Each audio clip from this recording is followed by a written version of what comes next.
As a real estate investor, sometimes you're not the one buying the property or even selling the property.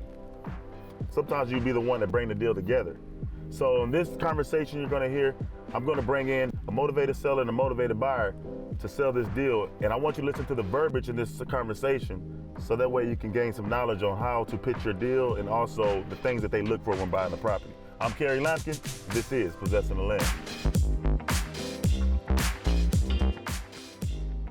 Yeshua, pronounce your name too, because I may be saying it wrong, so that way they can get they can know how to pronounce your name. Forgive me. I'm going to spell it in Hebrew for them. It'll be easier. Yud Shin Vav Lamed Hey. Oh, Yud Shin Vav Lamed. Yud Shin Vav Lamed Hey. Yeshua. Yeshula.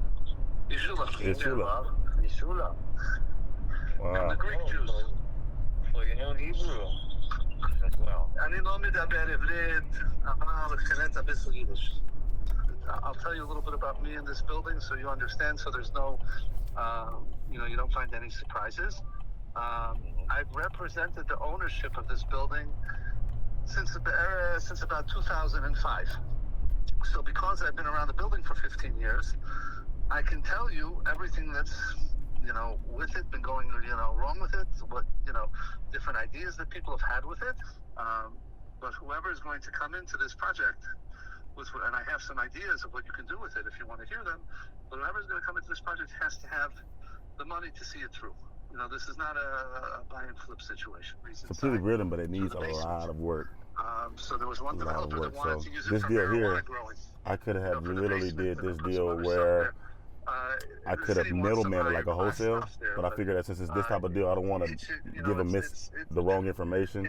So I said, let me bring them two together so they can answer the questions, because the questions that it's just the city wants certain to deal with something. questions that they were asking me and that he was asking me, I was like, nah, I don't want to burn this deal. So they're calling the police to get people. I literally told him, could he cut me in on a deal, at least $1 million? He was like, sure. For example, just connect me with the guy and I'll give you $1 million. So we did the contract. So this guy wants $6 million. These guys are gonna probably sell the building for like 13, 15 million. Undoubtedly, people get rowdy. Crazy, right? And I should ask for more money. It's a solid concrete structure. In each room, it's poured concrete. It's not a frame building. So you're hearing how this guy is pitching it. He's explaining the details about this building. He's not cutting corners. He's not like sugarcoating it. He's keeping it very 1,000. It can be done. 1,000 is like what I would keeping it. suggest if somebody was to redo this building, I would put it as multi-use. I would put limited service hotel. This is a crazy deal though. Like, it's not just this one. I'm also working on another deal that's for like 22 million. And I'm saying this because the same amount of energy that I was putting towards residential, I started getting the same energy into commercial. You make more money. So instead of me making 100,000 here or 50,000 or 10,000 in residential, I'm getting $1 million here, possibly 5 million, 2 million. It's bigger numbers. So the bigger the building, the bigger the numbers. The smaller the building, the smaller the numbers. The days of an 800-room convention hotel So I'm literally taking you through the first step of me doing big deals. This is like the first big deal. When was the last time was a survey done on that property? These guys buy property all over the world, not just the United States, but all over the world. So these are one of my buyers. There's no encroachments or anything that I'm aware of. The other guy that's on the phone, that's also, he's from Israel, and he's from like one of the wealthiest families in Israel. And I got them on the phone. It's all about who you know, because the guy that I got that's from, my guy Scott, that is from Jamaica, he's friends with this guy in Israel. What's so crazy about it, both of these guys are Jews. Jews do deals with Jews, you know what I mean? So trying to operate it for a little while, that talk, they was talking Hebrew and stuff. That talk, hey, that was their language. And they also that confirmed the deal. that weren't paid, and they had interest, and it's crazy what they did. So they did go through a bankruptcy process, which cleaned up all the liabilities. Now, I persuaded them to do Southfield because it was next to Detroit. And they love Detroit. They love properties downtown on Jefferson, right on the water, waterfront. They want those buildings there. So Southfield, I found a beautiful building that's been sitting there for a while that I thought you could make luxury condos out of. Question, right? I'm just curious. I'll look at any proposal. They'll look at any proposal. Don't get me wrong. You know, it's not. I'm not saying no to anything, but I don't know. This guy Yeshua, he's an attorney too by trade. I said, he cuts it straight to you, like he's like a lot of times. Like he's just saying it right now. I'm not saying you're doing this, but that's what he's saying. They fish for information and they go somewhere else. And I said, and I tell them all the time, I said, I don't want to mess around. See, he don't mess around. That's what he was about to say. So he cut into me straight. I don't want to waste my time. I'm going to give it to you straight.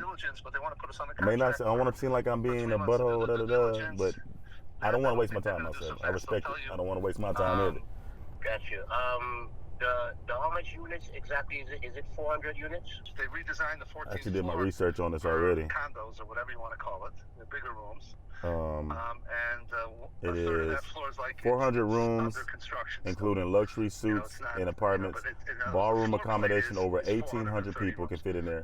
It's 13 conference rooms, a lounge, a bar and stage restaurant, and it's sitting on 9 acres of land. Now, let me ask you another question. In your opinion, right? If somebody was to be exact, buy this it is property, 440 units in the building. And let's say we bought it or whatever, right?